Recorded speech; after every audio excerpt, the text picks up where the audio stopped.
Hello friends, welcome to my YouTube channel.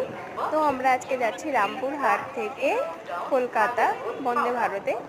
তো আমরা দাঁড়িয়ে আছি, এখনও আসেনি ট্রেনটা, তো চলে আসবে। তো আমরা ওই সাইডে যাচ্ছি, আমাদের সিটটা ওই সাইডে পড়েছে, তো আমরা ওই সাইডে গেলাম।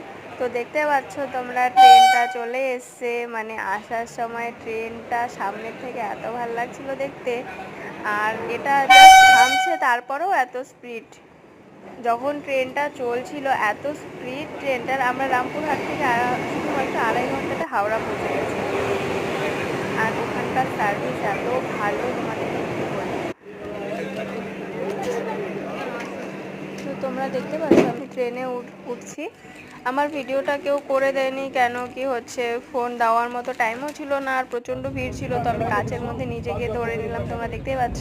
আর এখানকার সিটগুলোও খুব ভালো, সার্ভিসও খুব ভালো, আর টয়লেট বাথরুম খুব পরিষ্কার।